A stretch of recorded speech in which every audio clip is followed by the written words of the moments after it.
Hi friends, welcome back to Manasa recipes. Today tasty and healthy recipe వచ్చేసి carrot chips curry. Carrot కర్రీని ఒక్కసారి ఇలా try చేయండి, ఎంత టేస్టీగా ఉంటుందో. దీన్ని రైస్, చపాతి దేనితో తీసుకున్నా కూడా సూపర్ టేస్టీగా ఉంటుంది. పిల్లలకు కనుక ఇలా చేసి పెట్టారంటే లంచ్ బాక్స్ మొత్తం ఖాళీ చేసేసుకొస్తారు, అంత టేస్టీగా ఉంటుంది. మరి మీకు కూడా ఇది ఇలా పర్ఫెక్ట్గా రావాలంటే వీడియోని స్కిప్ చేయకుండా చివరి వరకు చూడండి. మరి ఇప్పుడు లేట్ చేయకుండా చాలా టేస్టీగా యమ్మీగా ఈ క్యారెట్ చిప్స్ కర్రీని ఎలా ప్రిపేర్ చేయాలో చూద్దాం. మరి ఇలా దీన్ని ప్రిపేర్ చేసుకోవడానికి నేను ఇక్కడ ఒక 1/2 kg క్యారెట్స్ని ఇలా పైన పొట్టుని నీట్గా పీల్ చేసేసుకొని వాటర్లో వేసుకున్నాను క్యారెట్స్ని. ఇప్పుడు వీటిని ఈ క్యారెట్స్ని ఇలా చిన్నగా ఇలా సన్నగా చిప్స్లా కట్ చేసుకోవాలి.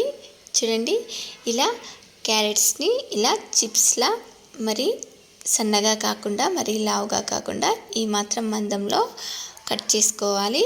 చూడండి, ఇప్పుడు ఇలా ఒక 3 టేబుల్ స్పూన్స్ ఆయిల్ వేసుకొని 1/2 టీ స్పూన్ జీలకర్ర, ఒక ఆనియన్, ఒక 4-5 పచ్చిమిర్చిని ఇలా చీల్చి వేసుకొని వీటిని ఇలా బాగా ఫ్రై చేసుకోవాలి.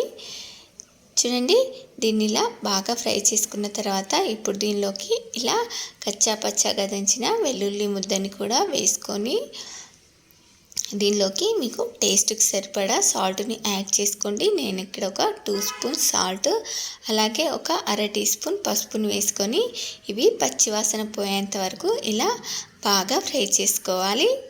ఇలా ఫ్రై చేసుకున్న తర్వాత ఇప్పుడు దీనిలోకి మనం ఇందాక కట్ చేసి పెట్టుకున్న క్యారెట్స్ని కూడా యాడ్ చేసుకొని వీటన్నిటిని కూడా ఒకసారి ఇలా బాగా మిక్స్ చేసుకోవాలి. చూడండి, ఈ క్యారెట్స్ని ఇలా బాగా కలిపిన తర్వాత ఇలా మనకు మూత పెట్టకుండానే ఈ క్యారెట్స్ని ఇలా మధ్యలో కలుపుకుంటూ మనకు క్యారెట్స్ బాగా మెత్తగా సాఫ్ట్గా ఉడికేంత వరకు ఉడికించుకోవాలి.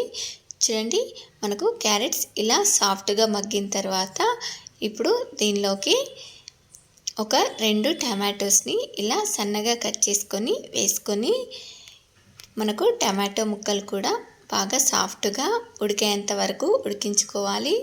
చూడండి, మనకు ఈ కర్రీ చేసుకునేటప్పుడు మూత పెట్టాల్సిన అవసరం లేదు. ఇలా క్యారెట్స్ని సన్నగా కట్ చేసుకున్నాం కాబట్టి మనకి ఇవి ఒక 5 to 10 మినిట్స్లోనే సాఫ్ట్గా ఉడికిపోతాయి. చూడండి, ఇప్పుడు మనకు టమాటోస్ కూడా ఇలా తొందరగానే ఒక 2-3 మినిట్స్లోనే సాఫ్ట్గా మగ్గిపోయాయి.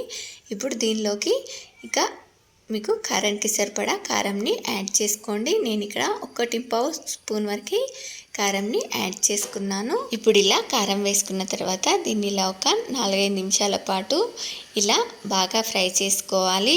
చూడండి, మనకి ఇది ఇలా బాగా ఫ్రై అయిన తర్వాత ఇప్పుడు దీనిలోకి ఒక గుప్పెడంతా కొత్తిమీర ఆకును వేసుకొని దీన్నంతా కూడా ఇలా ఒకసారి బాగా మిక్స్ చేసి మరొక 1-2 నిమిషాల పాటు ఇలా ఫ్రై చేసుకొని తీసేసుకోవడమే. మనకు చాలా టేస్టీగా యమ్మీగా క్యారెట్ చిప్స్ కర్రీ రెడీ అయిపోయింది. ఇది రైస్, చపాతి దేంతో తీసుకున్నా కూడా సూపర్ టేస్టీగా ఉంటుంది. ఇలా ఒక్కసారి ట్రై చేయండి.